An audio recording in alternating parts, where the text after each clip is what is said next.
काय ही परंपरा आमची 17 वर्षापासून आम्ही चालू केलेली. पूर्वीपासून या देवीचं महत्त्व एवढं आहे की मुंबई पुण्यापासून लोक या ठिकाणी येतात. नवरात्रामध्ये दर दिवशी कीर्तन ठेवलेले आहे, तर दर दिवशीच जेवण आहे, सप्त्याचं सगळं पद्धतशीर व्यवस्था केलेली. गाव एवढं झटतं आहे की याला चॅलेंज नाही.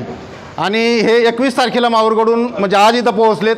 17 तारखेपासून हे निघालेले आहेत की पायी ज्योत आली. जवळपास 100 ते 150 मुलं याच्यामध्ये अगदी स्वतःच्या मनाने सहभागी झालेले आहेत, स्वयंस्फूर्तपणे उत्स्फूर्तपणे. त्याच्यामुळं ही परंपरा अशीच. बेलगाव ग्रामपंचायत म्हणजे बेलगाव हे आष्टी तालुक्यात एक सुशिक्षित असं गाव आहे. या ठिकाणी भरपूर अशी प्रगती झालेली आहे, सुशिक्षित लोक आहेत सगळे, पण देवावर श्रद्धा फार या लोकांची, हे एक विशेष आहे. बेलगाव रेणुका माता देवस्थान हे माहूरगडचं ठाणं आहे. त्या ठाण्याच्या देवीच्या दर्शनासाठी महाराष्ट्रामधून अनेक भाविक भक्त त्या ठिकाणी या नवरात्रोत्सवामध्ये दर्शन घेण्यासाठी देवीचे येतात. आणि आज या ठिकाणी आमच्या गावातील तरुण आज 17 वर्ष झालं या ठिकाणी पायी ज्योत सोहळा या ठिकाणी आमचा चालतो. ज्योत या ठिकाणी सर्व तरुणांनी या ठिकाणी चांगल्या खेळीमेळीच्या वातावरणामध्ये 17 वर्ष झालं कुठल्याही तरुणाला कसल्याही प्रकारची हानी न होता चांगल्या पद्धतीने या ठिकाणी ज्योत सोहळा आमचा 17 वर्ष झाला. आज देवीच्या आशीर्वादाने कुणालाही इजा न होता सुखरूपपणे या ठिकाणी 100 मुलं जातात. कुणाला जेवणाची पण हाल होत नाही. पंक्ती वगैरे सर्व भाविक भक्त या ठिकाणी पूर्ण नियोजन करून गावातील सर्व लोक भक्तिभावाने देवीची सेवा करतात.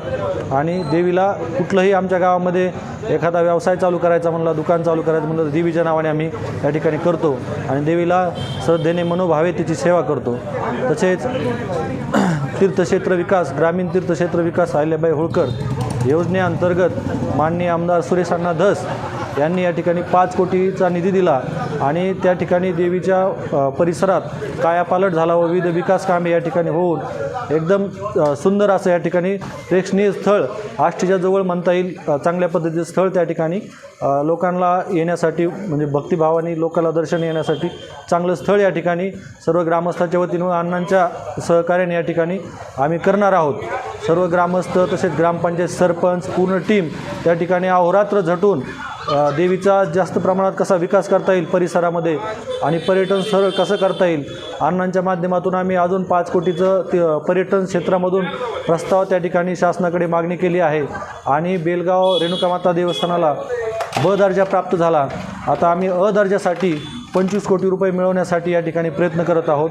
सर्व ग्रामस्थ सरपंच सर्वांच्या सहकार्याने देवीच्या परिसरामध्ये आम्ही खूप असं सुंदर काम करणार आहोत. आणि त्या ठिकाणी मोठं जसं माहूरगडचं ठाणं आहे तसं पर्यटन स्थळ या ठिकाणी आजूबाजूच्या परिसरामध्ये रेणुका मातेला म्हणजे चांगल्या दृष्टीने त्या ठिकाणी जास्त स्वरूपात भाविक येतील असे आम्ही या ठिकाणी प्रयत्न करणार आहोत. बेलगावच्या परिसरामध्ये असं एक सुंदर निसर्गरम्य वातावरण आणि डोंगराच्या वरती असं देवीचं ठाणं आहे आणि बाजूलाच एक तलाव आहे बेलगावचा मोठा आणि ती आम्हाला देवीच्या कृपेने दिलेली देणगीच आहे. आणि आज 7-8 वर्ष झालं कसलाही दुष्काळ नाही, आजूबाजूच्या गावाला पाऊस पडत नाही, पण आमचा तलाव दरवर्षी भरतो, पाणी येतं त्या ठिकाणी. सर्व शेतकरी गुणागोविंदाने आनंदाने देवीच्या आशीर्वादाने या ठिकाणी नांदतात. असं या देवीचं महात्म्य आहे आणि देवी सगळ्यांना पावते.